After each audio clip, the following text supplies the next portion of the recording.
All right. I believe this means we are live and we are alive. It is wonderful to be here with you all for today's coaching campfire. Today we've got a super special guest that I'm really excited to introduce to you all. We have Matt Giovanisci. Matt, please say I didn't butcher your last name. I've been so nervous about this for weeks since I realized we were going to do this. Could you represent your last name for us in a way that doesn't butcher it? That'd be great. So my last name is pronounced, or the way I pronounce it is Giovanisci. Giovanisci. Oh my Giovanisci. God. Yeah. There are other pronunciations of it. Giovannisci is, I think, the correct Italian pronunciation.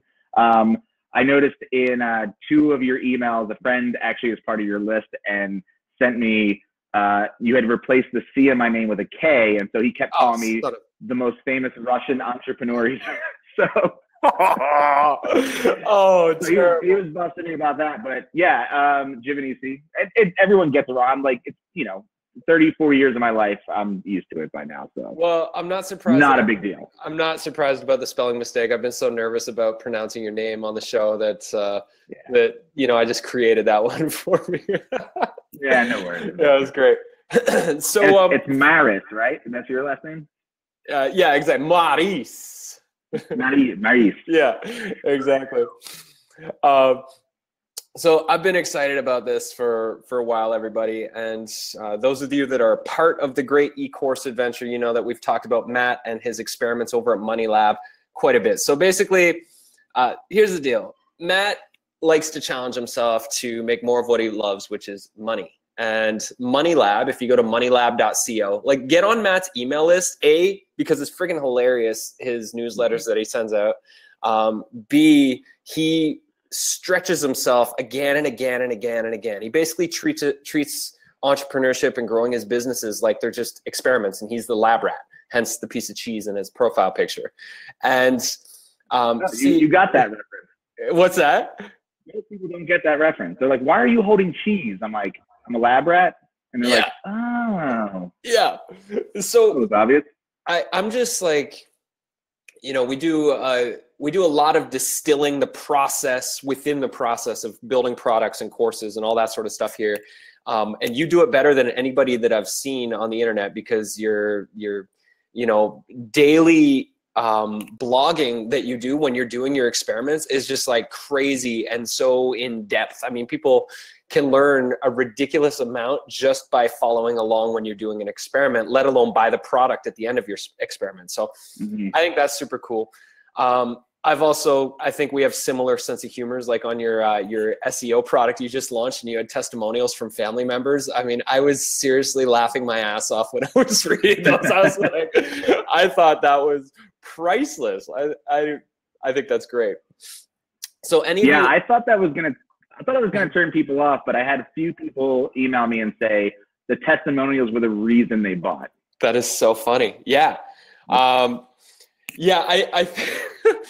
for any of you out there that if you're like just getting into launching products and courses, just make fake testimonials from your family members, and I guarantee it's going to pay dividends for you. It works. It works. Yeah. So today's conversation is going to be just about Matt and his process and the businesses that he's developed and how he operates and his mindset to go into different experiments and all that sort of stuff. But before we get into the back and forth conversation, I just want to show, because we've made about 4 music videos over here, I just want to show you all Matt's music video called The Boss, his hit single from the album Entrepreneur.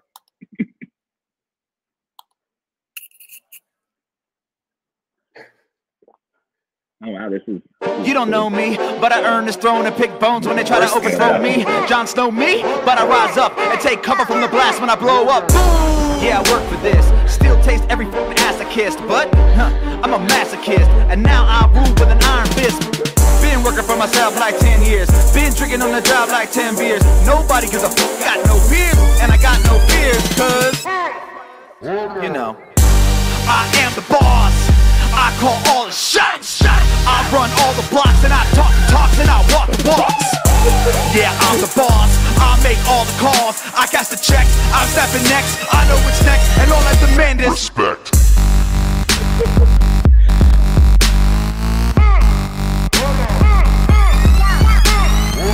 Yeah, I wear so many hats, but what the f is self-employment tax? I got stacks on stacks of fat greenbacks running through me fast on the throne like it's X-Lax. Yo, man, you gotta relax. Take time, make a set in the facts. Blow cash like a Goldman Sachs. The fact of the matter is you're a maniac. Boy, yeah, I need a raise. I'm all stressed out cause I work for days. And I need some holidays, some fun in the sun just to catch some rays. Don't dock my pay, I'm the only motherfucker in the company. Plus, I got the only say. I run shit my way cause, you know, I am the boss. I call all the shots. I run all the blocks and I talk the talks and I walk the walks. Yeah, I'm the boss. I make all the calls. I cash the checks. I'm stepping next. I know what's next and all that's demanded. Respect.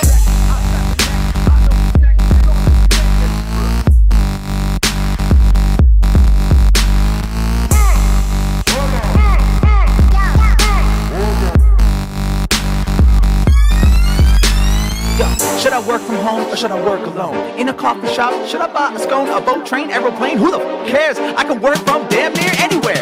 I don't clock in and I don't clock out. When should I bounce? How about right now? Can I get weird? You can ask Al. 21 shots, pat it down till I'm blacked out. Damn, are you crazy, man? You damn right I'm a crazy man. AKA I'm a businessman with ideas so dope, call it contraband. I got a billion plans, 18 years of building brands. Gotta keep counting on adrenal glands to pump out these jams and appease the fans. Cause, you know, I am the boss. I call all the shots. I run all the blocks and I talk the talks and I walk the walks. Yeah, I'm the boss. I make all the calls. I cash the checks. I'm stepping next. I know what's next and all I demand is Respect. I'm stepping next. I know what's next and all I demand is Respect.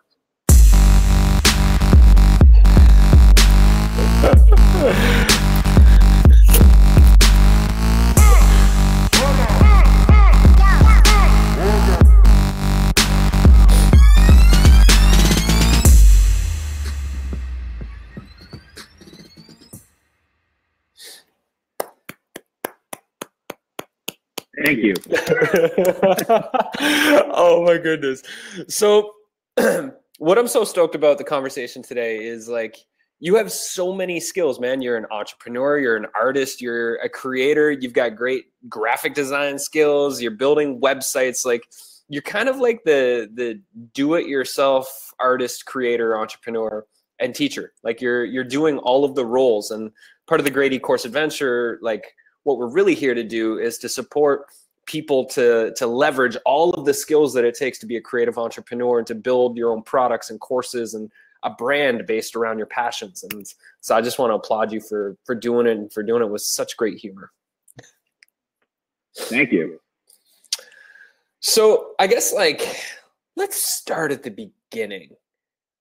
How the heck did you become an entrepreneur? What inspired the path that you're now on before we get into what businesses you have in that? It's always a tough one because by the way, I can hear myself like repeating myself. I don't know where that's coming from. So I worked in the pool industry when I was a kid, and now during that time, I think I don't know. I've always wanted to be one. Like, I remember selling fireworks one time. I remember like doing all these little entrepreneurial things when I was a kid, like lemonade stands, stuff like that. You know, the typical shit that you hear. But what really pushed me over was the fact that I had all this knowledge about pool care because I worked in the pool industry. And then I had this website design skill because I was in a band right before I became right before I decided that like being in a band wasn't going to be how I made a career.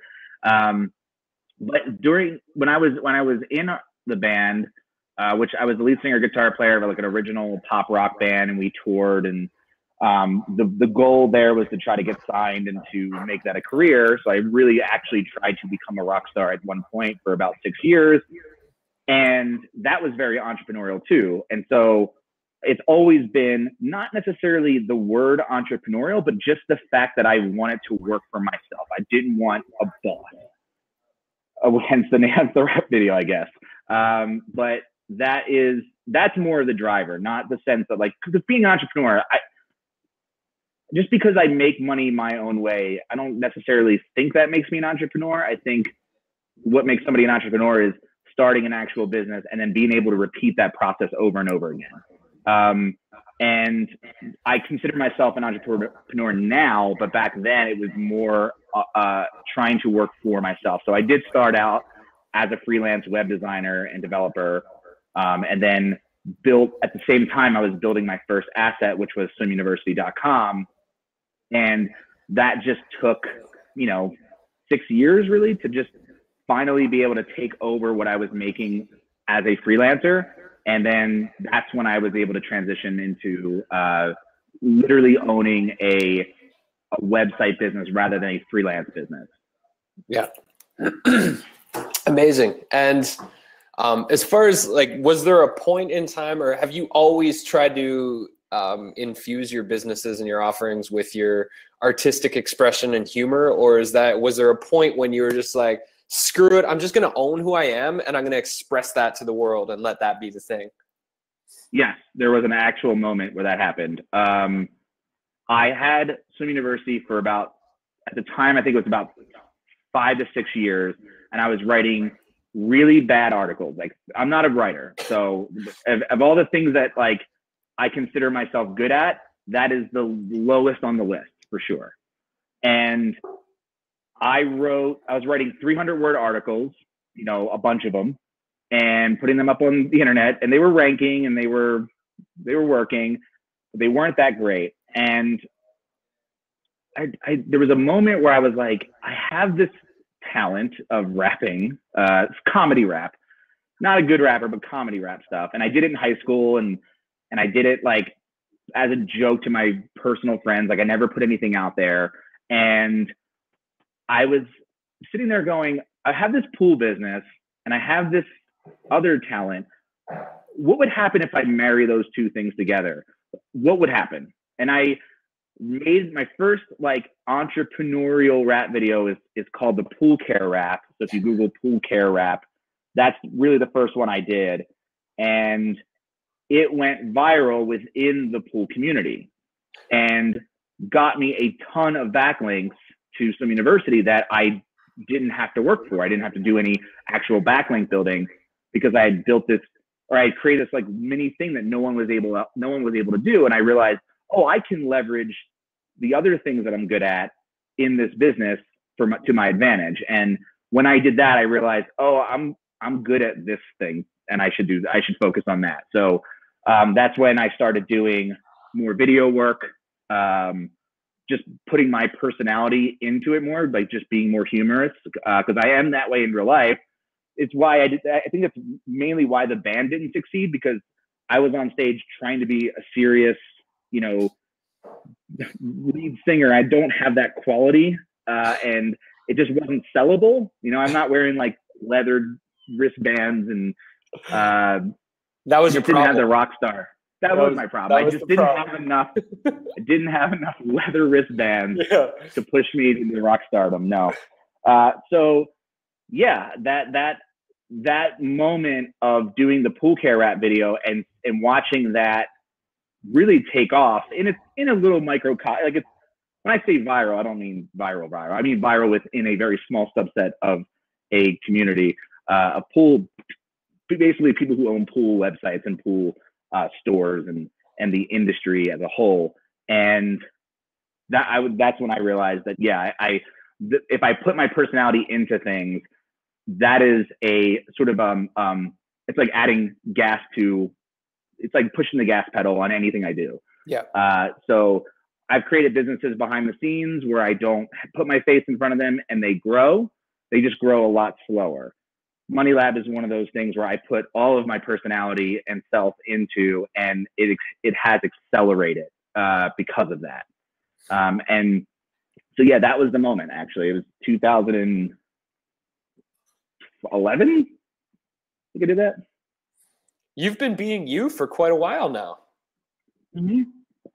Trying to be. I mean, even on Swim University, some of the articles, I started to work my humor into it. I didn't get as much feedback on that. Like, people weren't saying, oh, I love your website because you're funny. Yeah. Or, you know, but they would address me as Matt. So when somebody had a question about their swimming pool, they would email Swim University and say, hey, Matt. So there was a personal brand aspect to it. I have since sort of retracted myself from that. I'm trying to make it more of a, you know, a company rather than just me. So I don't want people addressing just me, but I am still in all the videos. So a lot of people see those things and then come to my website and, you know, so it's hard to completely remove yourself from it, but yeah. It's definitely helpful, you know, being and pushing the creative side, because it does separate you as a creator. Yeah, for sure.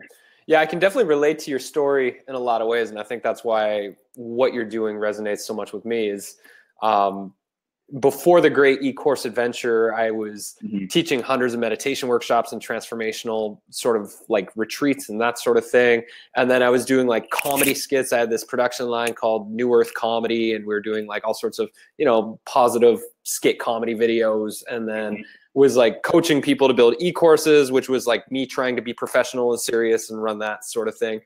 And then when we discovered the great eCourse adventure, it was kind of like bringing my love for comedy with adventure, with like the business side of things, with the transformational work, and just kind of like mashing it all together.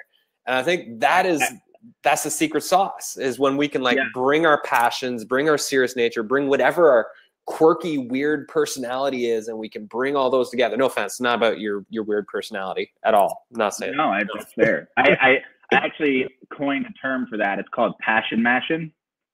Passion mashing. So, write that down, everybody. That when I had my original, the site that eventually became Money Lab, which was just mattgiovanisci.com, which I realized no one was going to be able to spell or find. That was a article that I'd written and coined the term, because that's the realization I had that I just told, which was I had this passion, well, not passion, but I guess I had this website about pool care, and I had this other talent, and I just married those two things together, and I created something completely different. And same with what Money Lab is. Like Money Lab is, you know, is an entrepreneur website, but done with only things that I can do or other things that I'm interested in, which is comedy and sort of like, I don't want to call it trolling, but sometimes I over it, and I do try to push the boundaries of what I think entrepreneurship, modern day entrepreneurship on the internet should be. So yeah, that is definitely something I follow for sure.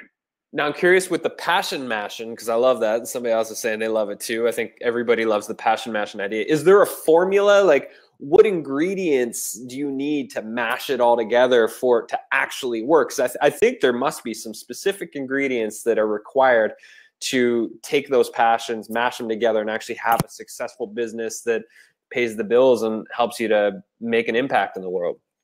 Yeah, so to address Cato in the comments, it's mashing, like MASHING, or you just drop the G, add the apostrophe to be a little bit cooler. So it's passion mashing. Yeah. Yeah, mashing. Hello, passion mission.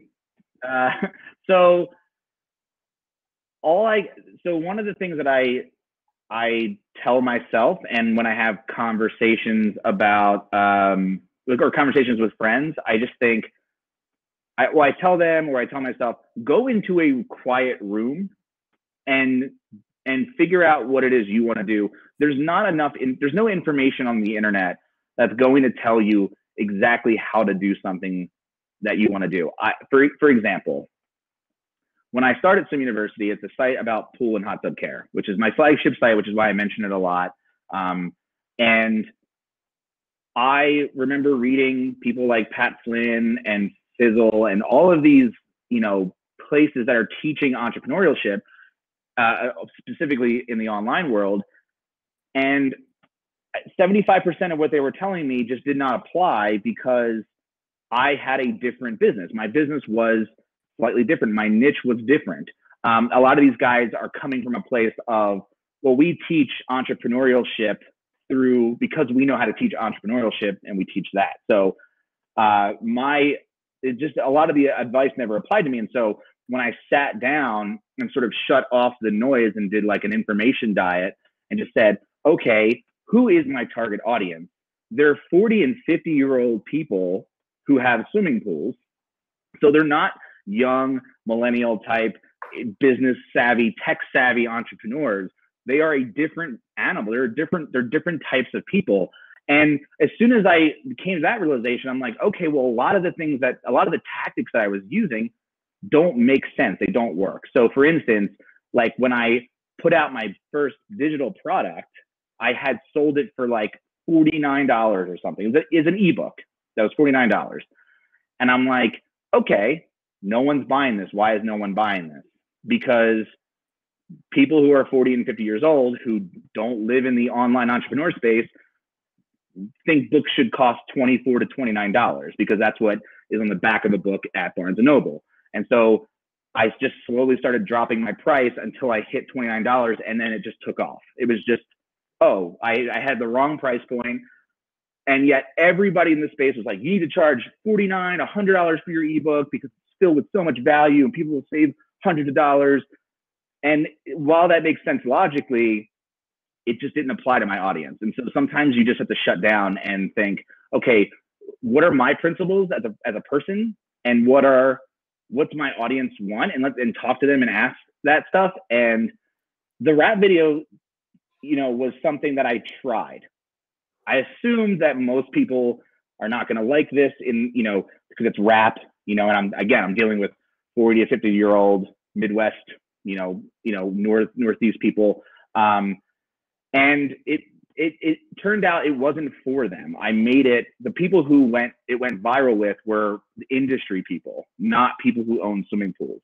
So what I was trying to do was mash these two things together and present it to my swim university audience, but actually it took off in the industry, which was not my audience.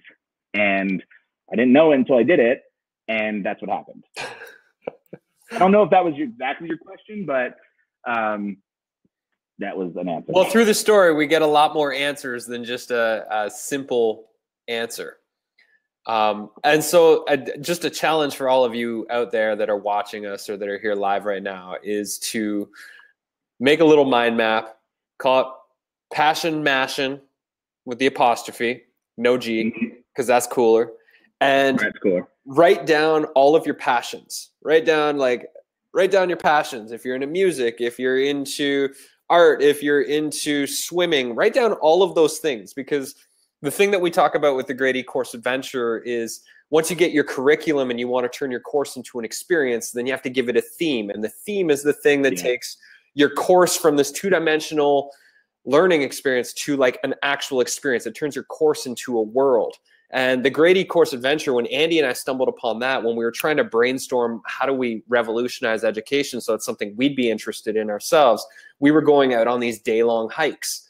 And we would write all of our curriculum in our journal while we're out in these epic locations. And that was kind of what seeded us to come up with this whole journey of going up the mountain and mixing those passions. So if you can make a mind map of your passions, even if they don't make sense for what business you have, there might be ways like what Matt has to weave those passions in. And so let's just dig into the next passion business that you have.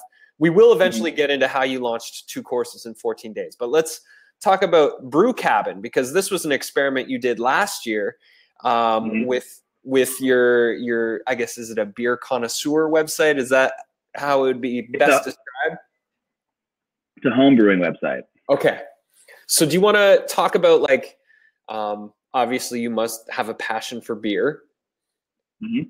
And you must be brewing your own beer. And so did you just like, how do I talk about that process of just how you decided to make a business out of Brew Cabin? So I've been brewing beer for 10 plus years. I can do one of these.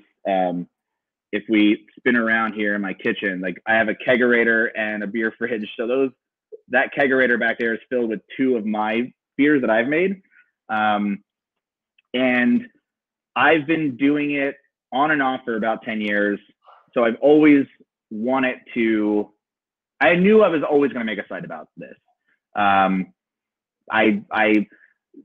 So here's another interesting thing about passion mashing. So I'm looking at right now a pool test kit, right?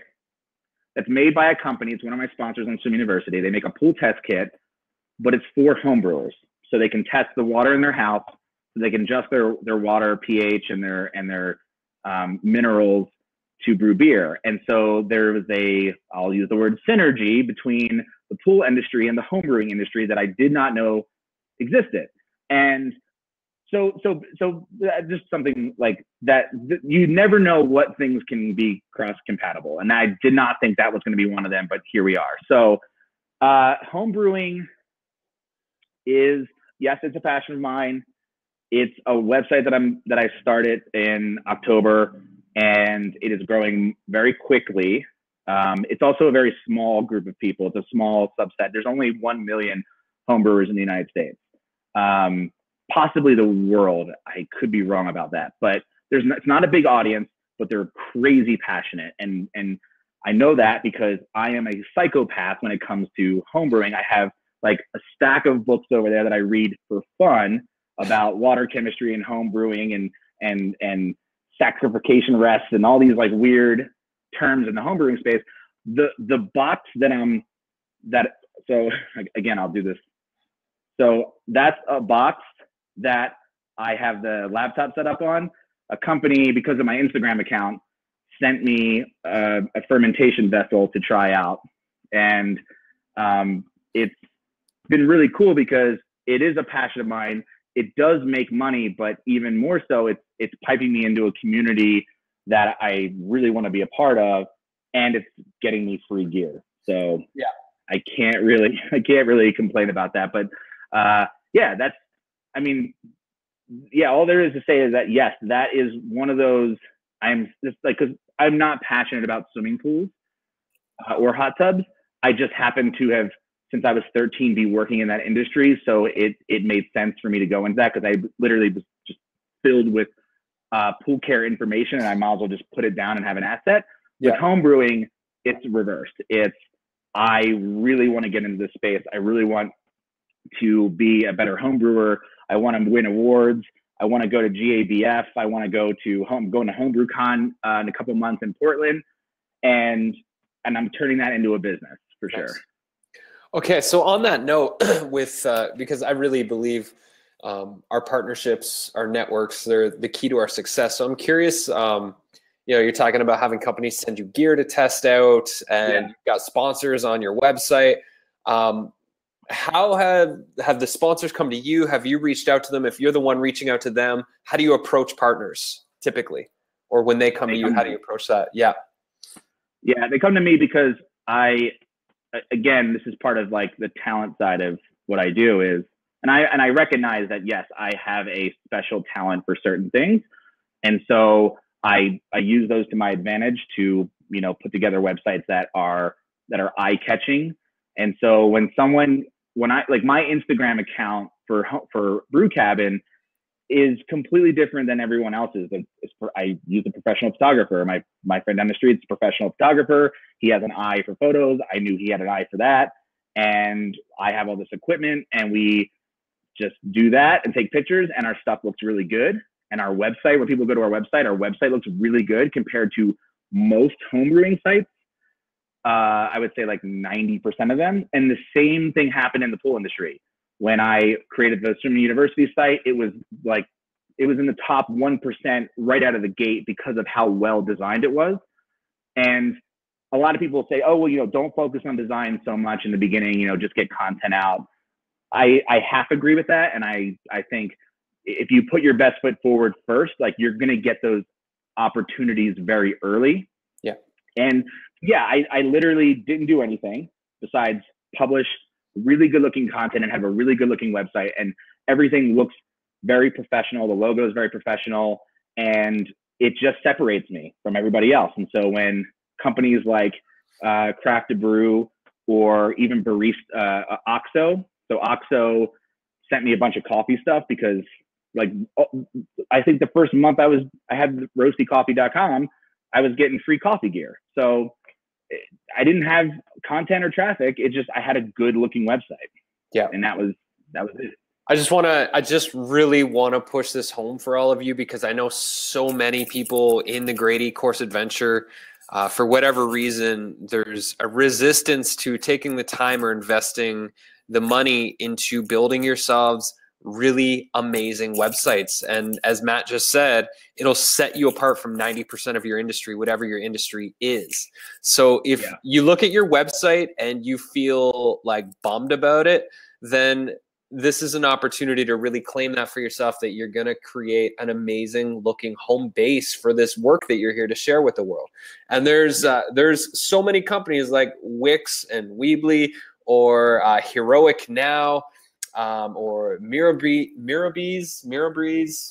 Anyways, no, there's another one. I know it's on our website somewhere. But anyways, there's these like drag and drop sites. You don't need WordPress to make a gorgeous looking site. And I also want to talk about the you saying like you're working with your neighbor who's a photographer. I mean, how many of you know artists in your life that are super talented and maybe underutilized, that you could go to them and create trades or exchanges, or, you know, work with friends for a lot cheaper than hiring a super high-end professional and do just as equal a job? I mean, with the Great E-Course Adventure, that's a big part of the creative touches that have gone into it. And same as all your websites, Matt, that they all just have this beautiful, polished, clean looking feel to them. And that I can tell you, like, you've put a lot of thought and energy into making them stand out. Yeah. And to be fair, I mean, to answer Christopher's question, it is a strong suit of mine. I do all the programming and all of the design. I know how to build a website with my eyes closed, and I use that to my advantage. And I learned that because when I was in a band, we needed a website, and we could not afford to pay a designer or to pay anybody to do it. And so I ended up just buying a bunch of HTML and CSS books back in 2004 or whatever, and just started learning website design and website code. And my first website sucked, and Swim University sucked in the beginning, but at least it was better than what was out there. And now I'm like very proficient at it. I've been doing it for, you know, close to 15 years. And so it's not an overnight thing, but if you're going to be in the website business, I mean, I think everyone should learn how to code and design, or if not, like, hire somebody with really good taste. If you don't have good taste in things, and you know that, and you're self-aware enough, hire somebody that does, and let them and hire them and keep them on staff if you can, and keep them in your back pocket so that, you know, they don't just disappear after, you know, 3 months, because you're always going to need to change things. Google's always changing things. You know, now having responsive websites and super fast websites is crazy important. And I keep up with all of those things. So it's why my websites tend to rank relatively quickly, because I am in control of all of those aspects of the site. Yeah. So I got one quick question around driving traffic. Obviously, you know, you just launched your SEO course. So how important is SEO to getting traffic to your website? Every single one of my websites, besides Money Lab, relies almost 100% on SEO traffic. Wow. I would say like Swim University right now is getting like at peak month. So peak month for me is June, because it's a seasonal business. Over probably like 1.5 million visitors in a single month, all from Google. Amazing. Yeah. Amazing. And you're talking when we're backstage here, your SEO course, you're doubling the price at the end of this week. I just posted a link for everybody to see here. Do you want to just, like, now seems like a good time if you want to just quickly talk about what the SEO course is that you just made in your last experiment? Yeah. So to go on the course thing too, I've been doing SEO for a while. So this is what I call 10 years of what I've learned, and I distilled it down into 7 hours, which is a lot. It's a lot of content. And I sold it originally. I'm selling it right now for $99. I am doubling the price because every single person I've talked to has told me to double the price, if not triple it.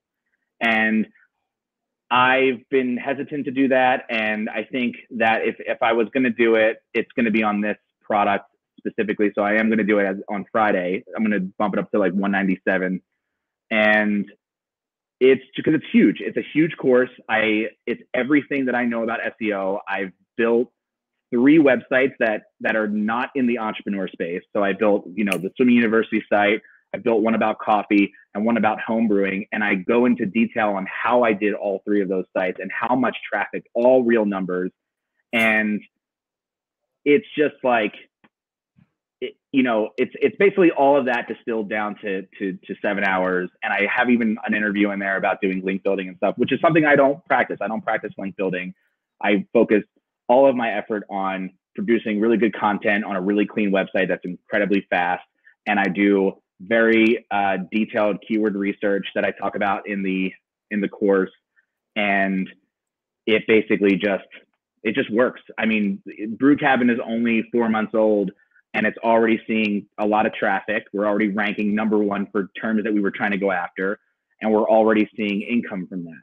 And that's it just works. And it's even more important now because Google is getting smarter, and they're rewarding people who produce pieces in place. You can get traffic, and that consistent traffic leads to consistent income. Awesome. So get it while it's $100. I'm going to be buying it today. So everybody get on that one. It's worth it. I tend not to like to sell myself so much. But this course, I have another course called Asana for Bloggers. Both of those courses what we were supposed to talk about and how I built those things, I believe in like 100%. I mean, I love those courses. I'm very proud of them. Yeah. Awesome. And right now you're doing or is this, no, you're still in this one, the Great Website Optimization Experiment, which, I mean, I was reading it when you just got started. I haven't caught up on how's that going for you. Just like the purpose behind that one is just awesome. What are you learning so far? Yeah. So, so far, I basically decided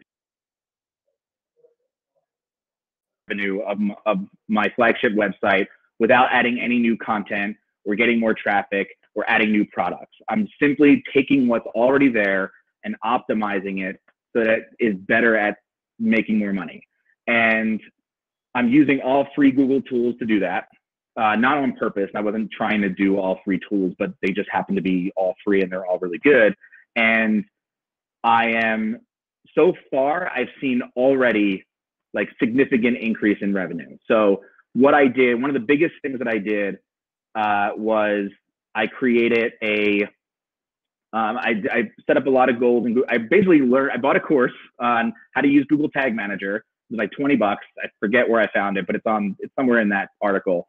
And I learned how to set up Google Tag Manager. I learned how to create goals in Google Analytics. I learned how to use Google Data Studio to put it all together to create these reports. In about 2 days, I did all this, and I created these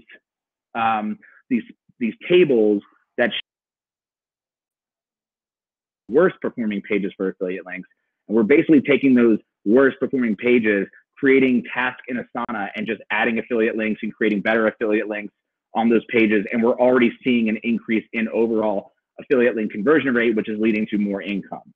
The other thing that we're doing is running A/B tests on our digital products. So our sales page, I'm testing, whether we should add a video, not a video, shorter copy, longer copy, headlines, button colors, like all the different things. We've even tried different email automation funnels in MailChimp to see which ones are working, which ones are not working. And we're just, trying to do everything and trying to do it all for free. So I'm not paying for, I'm not doing anything spammy. I'm not doing, I tell someone chatbots. I definitely don't use chatbots. I don't even know what they are. I don't do we're not running Facebook ads right now on everything because we want to just keep it as free as possible because I'd rather double my revenue with it's an experiment. So it's so far working. Yes. It's really fun too. That's super great. So there's 2 other questions here. Chris asks if you need the paid version of Asana to do the Asana Bloggers course. So the current Asana for Bloggers course uses the free version. So no, you do not need to pay for Asana. The new version that I'm going to be creating is going to showcase a lot of the paid stuff because I now pay for it, but it's not necessary. No, you can use Asana for free forever. And when you launched that one, did you reach out to them and show them your course? No, I did not. No, I do zero outreach on anything. Just so you know, like everything that I do, I have a philosophy that if you create something really good and you just give it a little push, you know, whether it's just social media or whatever, it'll take off. If it doesn't take off, then it wasn't good. And so that's how I built Money Lab. That's how I built all my sites. I've done zero outreach. I don't do any email outreach. I don't do any like hardcore sales stuff. It's really just build something really, really, really good. And then people start talking about it and it just kind of, you know, consistently sells over time. Yeah. Good for you. That's our website, coursesworthsharing.com. I mean, that's the whole premise of that website is how do you create courses that are so good people talk about them and share them for you. Yeah. And that's the idea, that you don't need to go out into the world and push people around and tell them to buy your thing. I love that. Definitely in alignment with that philosophy. Right. Just create really good shit. Yeah, it's easier said than done, but yeah. Yeah, no, it's hard. It takes years of practice and dedication to refine the craft in that way. Yeah. And so that's what I love about the whole experiment idea. Like all of us here doing experiments, the Great E-Course Adventure is an experiment. And it just happens to be one that we're finding out people really like. And so when we tell people that the business we're building is actually an experiment, it takes the pressure off of us to like, we don't need to pretend like we know what the answers are. Yeah. We know what we're doing, that it's an experiment. I want to see if this works. I'm trying to provide value.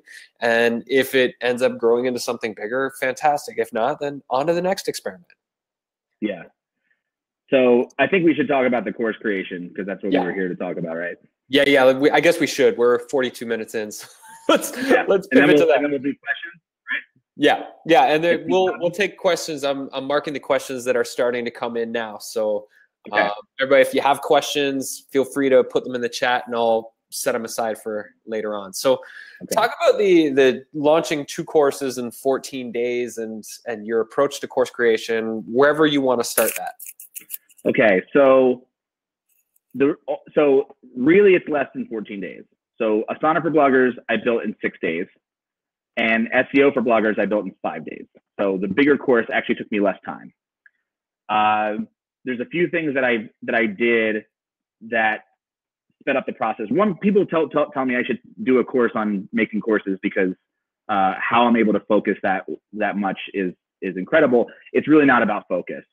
It's about understanding what you're teaching. So I knew Asana for Bloggers is me just showing people how I run my business, my editorial calendar using Asana. That's it. So I'm not really teaching per se. I'm not building a syllabus. I'm not creating these lessons. I'm literally outlining what I do and breaking it down into, you know, chunked videos, right? So it's very, very easy for me to do a screen share on how I already do something, right? I can just walk through, I basically set up a microphone and I use ScreenFlow for my Mac and I hit record, and whatever that becomes is the lesson. There's no editing. I may do some like zooms or something in ScreenFlow, but that's really it. And so to create a lesson for me takes however long it takes to record. So, you know, if a lesson's 10 minutes, it takes me 10 minutes to record it. And then I add a little intro in the beginning and I add, you know, a little logo thing in the beginning. So overall, like each lesson takes me about a half hour to produce and make, and then upload to Wistia or wherever you upload it to. That's really it. And so I did 7 hours. So for SEO for Bloggers, because that's more recent, even though they were kind of made the same way, it's 7 hours of content. Yeah. So I did it all in one day. I took one day and I recorded. I took one day and did the outline, right? So I made sure I got questions from my audience. I made sure that I was hitting the points that I need to hit. So I created this huge, massive outline in Google Docs, which is all documented on Money Lab, by the way. So you can see how I do all of this in more detail that I'm telling you now. And the next day, I got up early and I just recorded everything. So I recorded 6 hours and my voice was fried. I was done, right? The third day, I recorded all of the intro videos and wrote the theme song and created the little animation in the beginning of each video, and I edited them all together. Day 4, I uploaded them all to Wistia. I set up the back end for sales. So if you're using something like Teachable, basically the same setup that I have, but mine's custom because I'm a psychopath. And then I think the final day, the 5th day was just creating the sales page. So the sales page, again, I'm a website designer and coder, so it's really quick for me to spin this up. And there's not a lot of copy. If you look at the sales page, there's just not a lot of copy there. Yeah, it's mostly jokes and buy now buttons, FAQ, and I wrote that all in a day and designed it all in a day and filmed the video. And so that was 5 days, and I had a product that's going to be $197 because it's really not 5 days of content. It's 10 years of content that I just produced in 5 days, you know? Yeah. And Asana for Bloggers was the same exact sales process. The only difference was I spent a little bit more time in the editing room, which I will do on an updated version of SEO for Bloggers. But again, I was trying to get it done in 7 days. Yeah. So those videos, I mean, Asana for Bloggers is only 3 hours of content, and the SEO for Bloggers is 7 hours. So literally, because of the time constraint, I couldn't do a lot of the, animations, which I felt no one was going to miss, and they did. And I didn't create any additional material. It's not lessons. So I didn't create guided worksheets or anything like that, because my style of teaching is just really more showing than telling. So I'm just showing you behind the scenes of what I actually do. So I don't want to. So my courses are not pontificating. They're sort of like, if you ever taken a Creative Live class where it's just someone showing you like how I take a lot of Creative Live classes about recording audio and doing music. So I'll find producers of albums that I really like and buy their Creative Live course. And they're literally just describing how they mix and how they, mic up drums and how they record guitars and stuff. And that behind the scenes, I learned so much more from that behind the scenes style than I do from someone going, you should do this because I thought of it and you now need to do it. And I have no proof it works, but you should do it. And I don't do that. It's like, look, here are my numbers. Here's my back end. Here's what my WordPress looks like. Nothing is fake. So I've taken a lot of courses where they'll use dummy data to show you like, here's how to set up MailChimp. And it's like, boom, boom, and they just like fake company and they enter all this fake information. That is not what I do. I show my actual stuff. So it makes it very easy to put together because it's not slideshows. I'm not, I don't have to do any prep work. I literally open up a bunch of tabs so I know what I'm going to talk about, and I just run and talk about it because I know the content so well. And I do have an outline open, so it's not that I'm just spitballing. It's just I'm going through my outline and it's just bullet points. And I'm like, okay, I'm going to talk about keyword research, how I do competitive keyword research, how I use Ahrefs, and which plugins do I recommend for SEO. And I know what I'm going to hit, and I just know how to go in and do it. And the videos end up being a little bit long and they're not as edited, which is fine. I'm trying to get it done in 7 days, but it's good content. Yeah. Well, and your personality is you know, you've got an entertaining personality and you're engaging. And so you're not going to bore people. You know, if you're screwing up, I'm sure you crack jokes in the middle of a video or whatever, like you keep it light and playful. And so it's easy to watch, especially technical stuff. Yep. And yeah, I mean, that's also part of, I know that that's a talent of mine and I use it to my advantage. Yeah.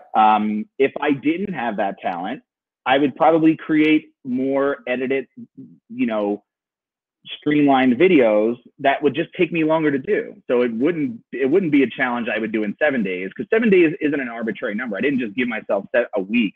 I knew I could get it done in 5 days.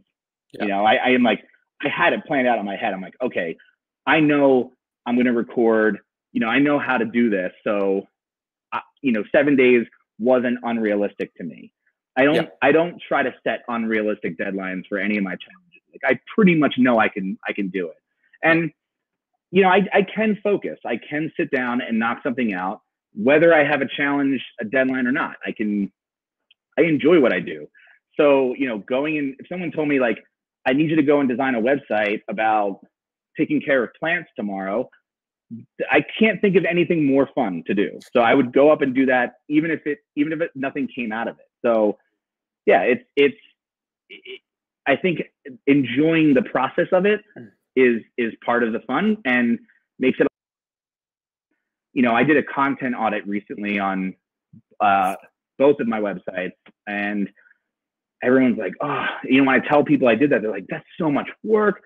You know, like you had to put all that together, you had to put that spreadsheet together and like delete the content, like, forget all that. I loved it. Like that's my favorite thing, like sitting down, creating a spreadsheet of all my stuff and like deciding whether I delete something or not. Yeah, best. Most people don't like that, and that's okay. Go do something else. This is what I like, and so it's really easy for me. Yeah. That's I find something to be really satisfying about the organizational process before diving into the creation aspect of it. What's that look like for you? Do you just like make a to-do list, or how do you organize yourself before jumping into a huge experiment like this? Asana. Yeah. So I live and breathe in that program. Like, so that's why that course is very popular. Because, well, one, it's something that I personally do. So somebody had just asked a question about how I promote, and so I'm going to kind of go and piggyback this on that, which is Asana for Bloggers, when I first created it, was how I develop a editorial calendar using Asana. I also use Asana for micro projects. So every single challenge that I do, I make sure I list out all the to-dos, and they evolve, but I list everything out I need to do. And I like checking off boxes. Like, so Asana, for me personally, if it's not an Asana, it doesn't get done. And that includes taking out the trash in my house, paying my credit cards, writing in my journal, like all of those things, like checking Facebook messages and checking email. Every single one of those tasks is in Asana. Just, I live and breathe in it. And that's not the way it used to be. I slowly, you know, indoctrinated myself into that program. It wasn't like I just threw all of these tasks in at one time. It was like, okay, I started as an editorial calendar, and then eventually, you know, added my credit card payments in there and my like reminders to do all these things in life. And so I do the same thing whenever I start a challenge. I create a project in Asana, and I try to add in all the tasks that I think are going to happen, and I try to order them in the correct order, and I try to be incredibly detailed in what I'm writing. And so I will write, you know, upload all lesson videos to Wistia. So I go in and I'm like, okay, this is the next part of the task. And I just go in and I just bulk upload everything to Wistia. And until the last video is up on Wistia, and I check the box and I move on to the next thing. And so it's not crazy meticulous planning, but it is just a brief outline of like what I have to do. And of course it changes. So like, I'm like, oh, you know, I should be more detailed in this task, or I should add a task before this task, and I might be like on day 5, and it's like, oh, there's another task I just thought of. Let me go and add it into Asana. And I always add it, because if I don't add it, it won't get done. It's just how my brain works. So yeah, and so Asana, I again live and breathe in it, and I created this framework that I didn't know I had. The reason I created the course in the first place was my friend saw my Asana setup for Swim University, and he was blown, like his eyes were just like, how the fuck did you do, like, how'd you do this? And I was like, what are you talking about? It's just easy. It's just a to-do list. Like, I didn't think it was anything special.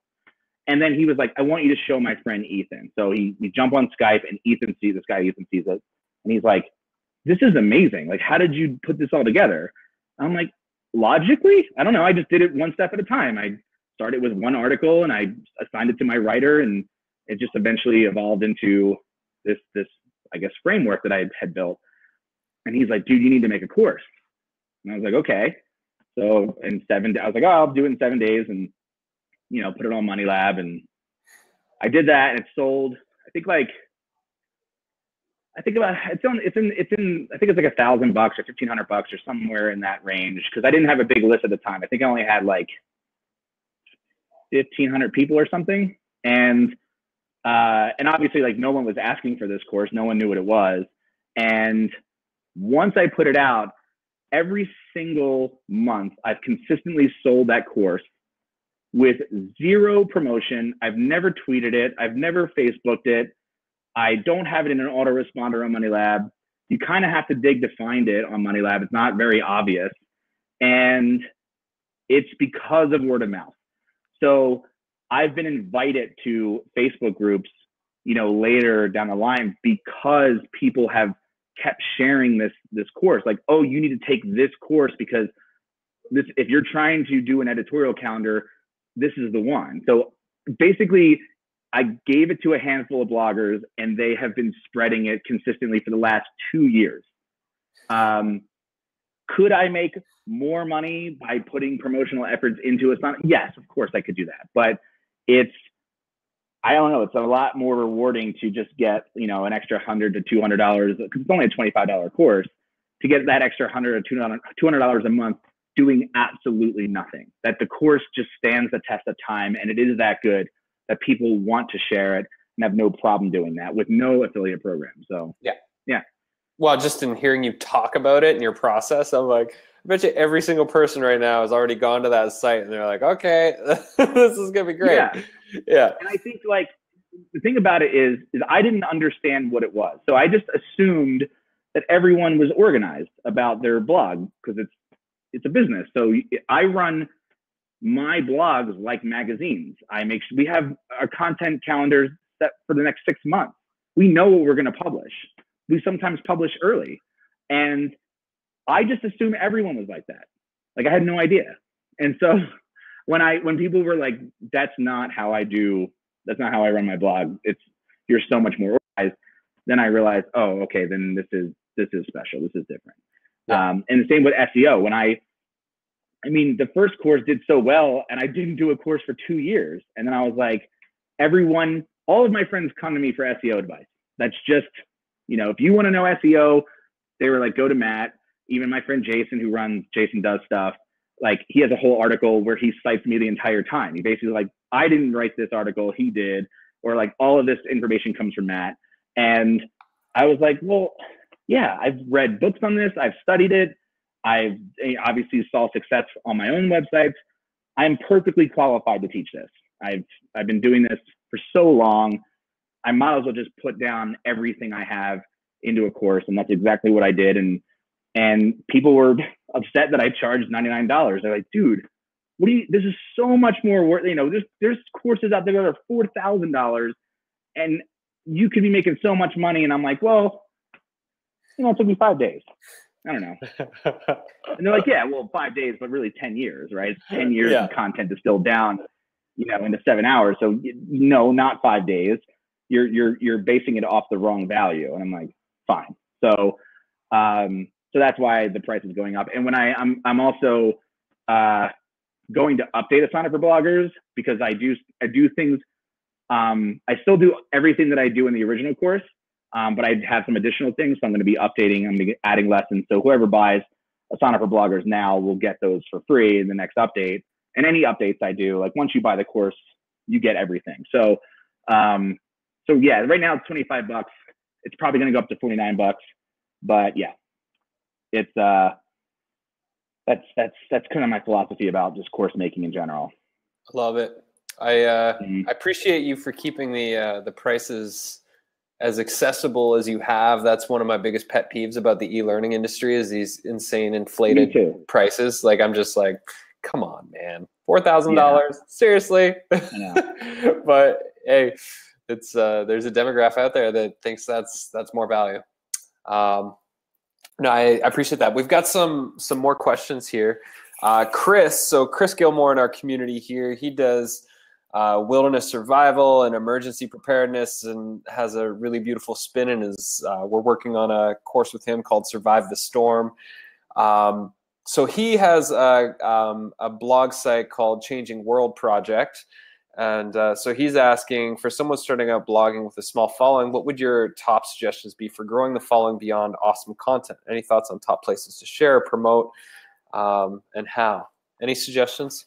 I know that's a big chunk of the people in our community that they're now owning that content creatorship for their business and seeing the value in that. So yeah, any tips there?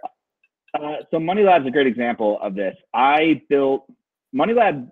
Surprisingly, gets very little traffic. I get about maybe 500 to 1,000 people a month. It's been around for a year, and the reason is because I don't have content that ranks on Google. And I think that when it comes to promoting anything, so when I have so Brew Cabin, we've done zero promotion. We have no, we don't promote our website really on Instagram. We don't have a social media accounts at all. We don't link into forums. We literally don't do any of that. All we do is we do keyword research. We do competitive keyword research using Ahrefs, and we find out what topics are people searching for, and then we write 3,000 to 5,000 word posts covering that topic in serious depth. And within a month or two, we start to rank on a site where there's zero backlinks and zero, basically brand new website, brand new domain, brand new website. We're already, we tackled a keyword, brew kettle, which gets about 7,000 searches a month according to Ahrefs. So ahrefs.com is the keyword research tool that I use. And we found that 7,000 people were searching for this, and we knew that the keyword difficulty was low, and we wrote a 3,500 word post. And in 3 months, we're now #1 for that post. So, and we're getting consistent traffic. About 3,000 people a month are coming in on that post on a site that has a 0 domain rating, has 0 backlinks, is the domain's 6 months old. So I think as far as promotion is concerned, I don't do any social media promotion personally on any of my sites. It's really just produce really good content and let ask Google, find your stuff, which they always do, and just follow all the rules. Follow the rules of having a mobile optimized website, having a very fast website, having doing the right keyword research, producing really good content. We're talking 2,500 words plus, videos, graphics. I mean, yeah, you have to put time and effort into it. It's really not easy, but you do it once and it pays off forever. Yeah. You post a thing on Facebook once, it pays off for 3 seconds, maybe. Yeah. So my whole approach. Sorry to interrupt. This Ahrefs website that you just shared here, the keyword searching, yeah. Do you go into that site in your SEO for bloggers course? You do. Yep. There you go, everybody. Here's like one good reason to sign up for the course is just to learn how to search your keywords so you can create content for them. That's wicked. Yeah. Yeah. I mean, I go, and again, I'm showing you in that, so I run 3 websites that are all SEO based, and I show all of that. So it's not like I'm making up random. I'm not saying here's how I would do a basket weaving website. These are my websites. Here's how I do keyword research on the things that I actually rank for and maybe have not ranked for yet. So and Ahrefs is expensive. It's it's $100 a month.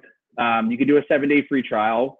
Before that, I used SEMrush for free here and there, and I'm just at this point, I instead of paying money for Facebook ads and paying money for Buffer and paying money for all of these like social media friggin' promotion tools, I'm like, this is my promotion tool. SEO is my promotion tool. Yeah, it has served me well for the last 10 years. I have continued to see consistent traffic and consistent sales on all 3 of my websites, and now I'm moving MoneyLab. I built MoneyLab with no SEO. I built it simply by creating really good content, posting it on, like sending it to a few of my friends via email and on Facebook, and letting it just go viral. And that's how and partnerships and stuff, having people talk about MoneyLab. I mean, MoneyLab has 800 backlinks, and I don't know how. People just link to stuff that I've created over the year, in 2 years yet. And but now I'm taking MoneyLab into the SEO world. So we are developing content that will rank for very big keywords in SEO, so that MoneyLab can start seeing consistent traffic, so that I can sell my courses more consistently. Amazing. Yeah, this is great. I just want to just touch on one thing for everybody. We've talked about this a lot on our coaching, and for all of you, like, you should have one really, really solid, committed strategy that you're constantly working on every single, month or week, that it's a part of your schedule for how you grow your business. For Matt, it's SEO. For eCourse Adventures, our one strategy is partnerships, just building relationships with people and figuring out a way that we can provide a win-win for each other. Maybe yours is social media, and that's where you're putting your energy to grow your business. So you need to have that strategy in the bag. It's better to have one thing that you like really focus your energy on and you get good at, rather than have 5-6 different strategies that you spend barely any time doing any one well. Yeah.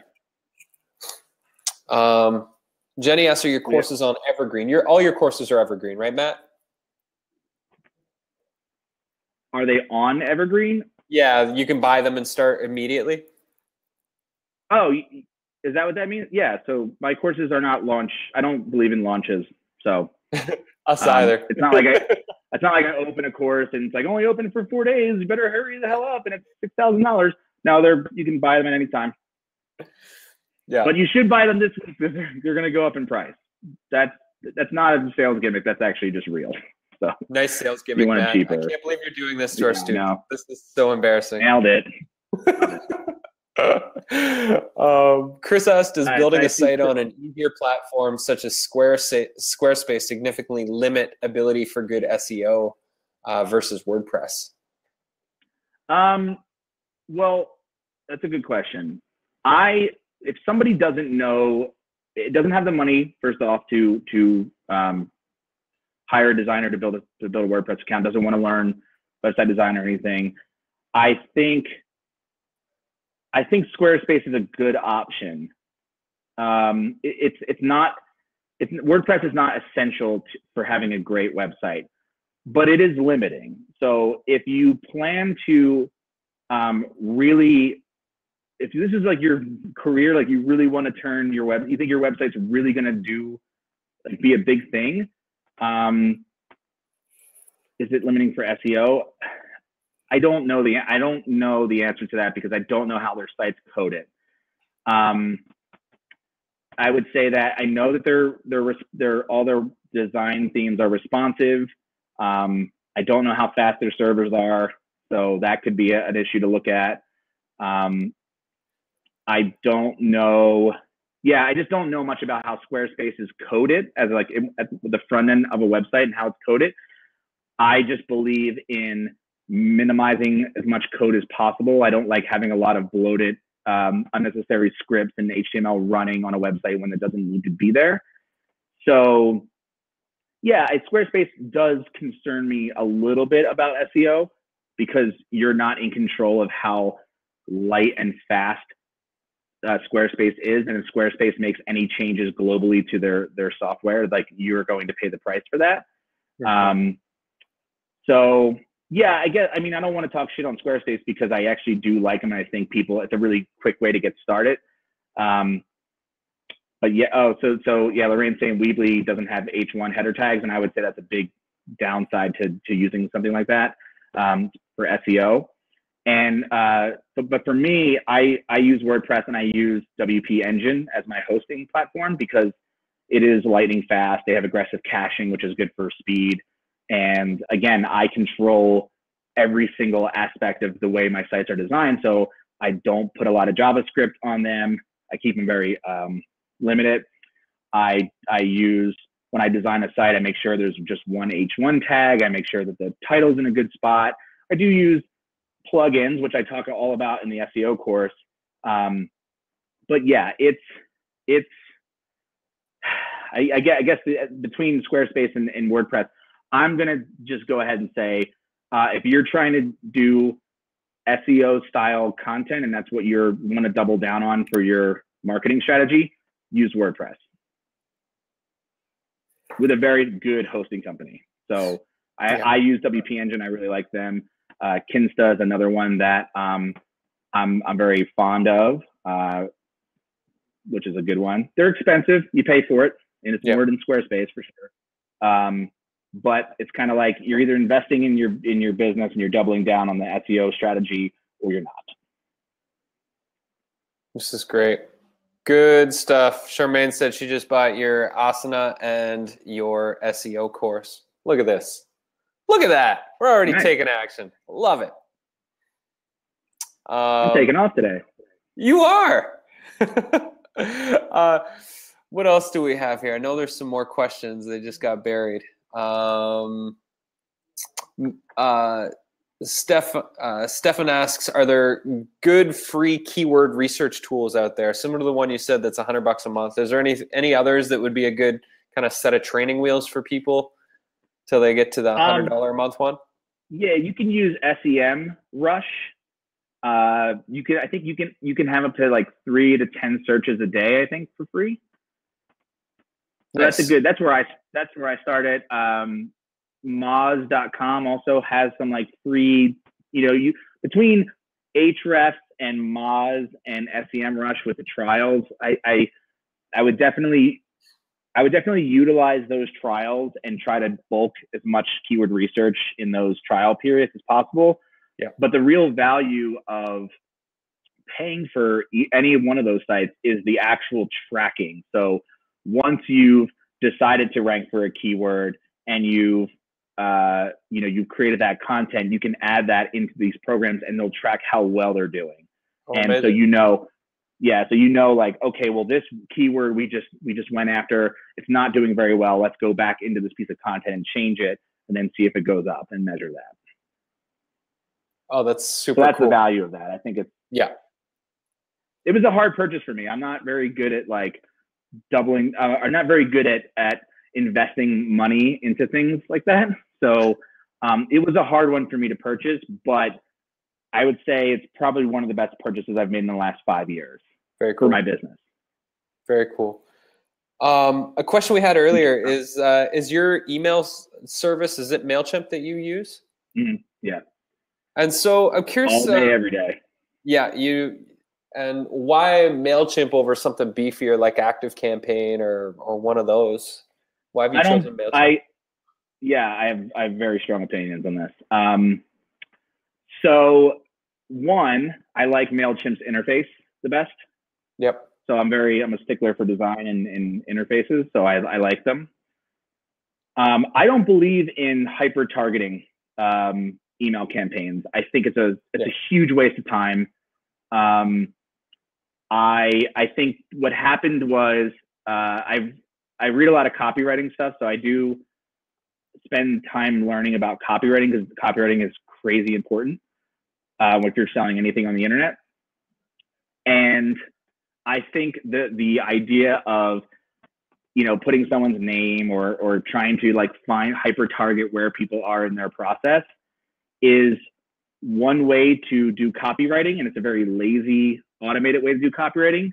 Good copywriting hits everybody and hits them right where they are and hyper targets just through words.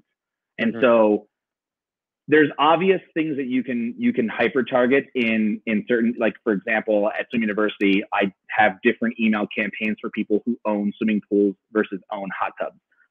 It's different content. That is different than, somebody owning an in-ground pool versus an above-ground pool. Like that, the content is still the same for those people, and the messaging and the words are still the same for those people. And it's to me, I think the biggest reason I use MailChimp is their API. I can basically manipulate MailChimp to do whatever I want. Most people can't do that, so they use something like ActiveCampaign or ConvertKit, which makes those things are all available in MailChimp. You can do everything in MailChimp. It's just a lot more customized. You have to kind of dig into it more to customize it to what you want. But I think that I like it because it's sort of like it's like WordPress versus Squarespace. MailChimp doesn't limit me to do anything. So that's why I like it so much. And I try not to overcomplicate my email funnels. It's just not something I'm interested in. Yeah. This is great. Joey asks, is MailChimp better than Aweber? I use Aweber for one of my older websites, and I definitely prefer MailChimp over Aweber. I've just haven't made the switch yet. Yeah, that was the first one I used was how to use was Aweber, and then MailChimp just completely blew them away as far as functionality and design. And it was a hard move to switch, but I'm glad I did it. And people have tried to get me to go off into other, ActiveCampaign, Drip, ConvertKit, all these other platforms. But until they let me do whatever I want, I'm just kind of, I don't, again, it sort of forced me to think about how I set up my email funnels too. I don't want to get suckered into, well, I can create these like paths for each type of person who visits my website. And then I have to like think about all of those different, paths. And I'm like, that's so much to manage. It's so like, just not interested in that. But Fiona asked if I have a course on MailChimp. I do not yet, because it's definitely the course that I'm doing in the very, very near future. Nice.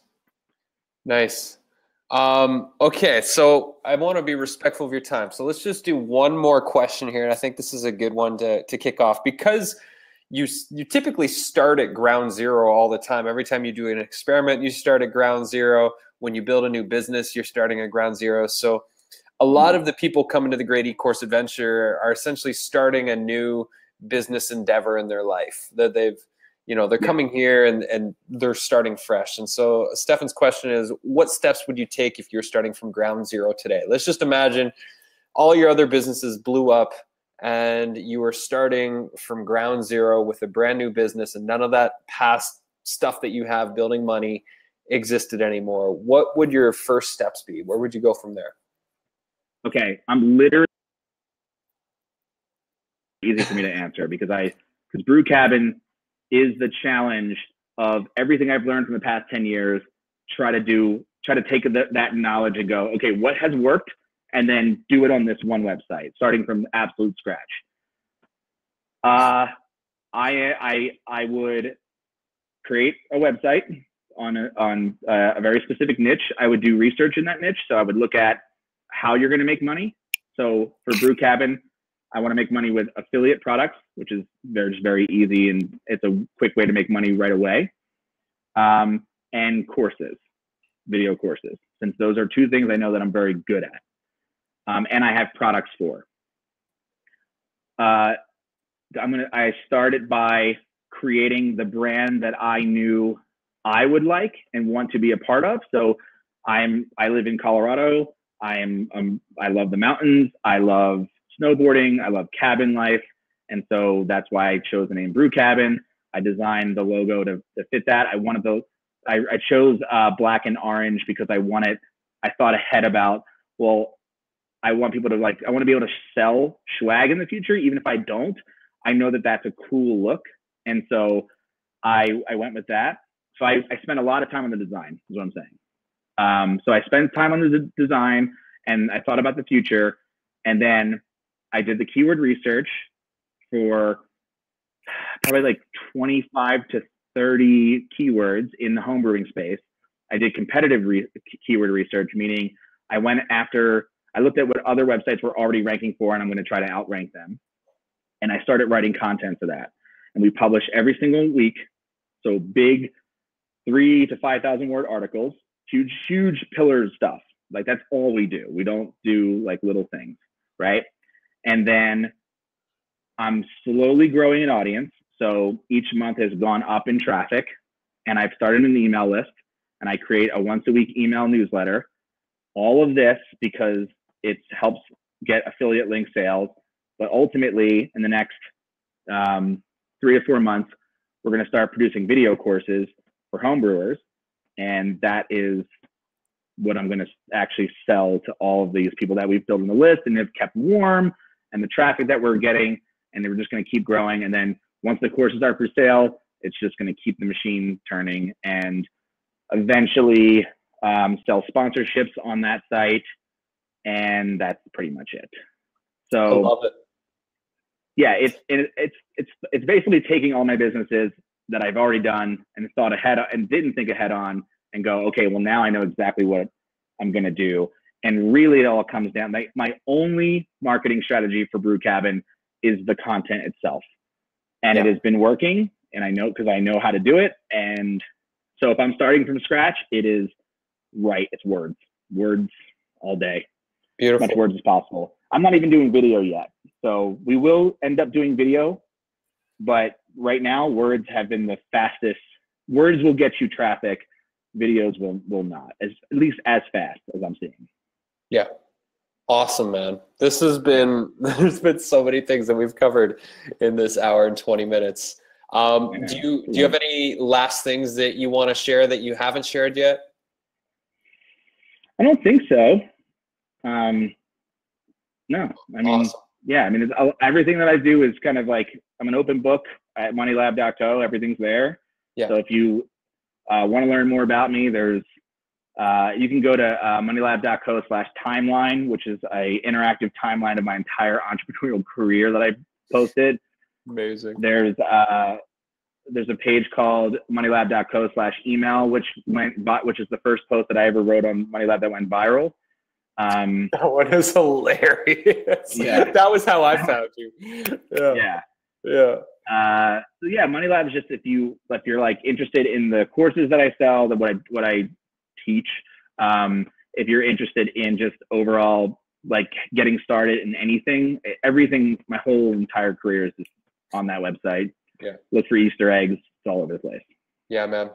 Your site's awesome. Get on his newsletter. It's so worth it. Like all the updates you send out, there's always a gem in there. There's always a good laugh. Yeah. Awesome. Yeah. Sweet, man. Well, I'm very grateful for the time that you've taken today, and I have no doubt you've got a bunch of sales that'll be coming into your account I know I'm going to get Asana and the SEO course, and I saw a few other people saying that they are, and this will go live on our blog site this week and in our next newsletter. So all wonderful. Thank you so much, man. Cool. Nah, thank you for having me, man. Yeah, we'll definitely be in touch again soon. Cool. Okay, everybody. Thanks for coming out, asking some great questions. Get yourself organized, get your SEO up to date, start using your words to drive traffic to your site. See you all at the campfire.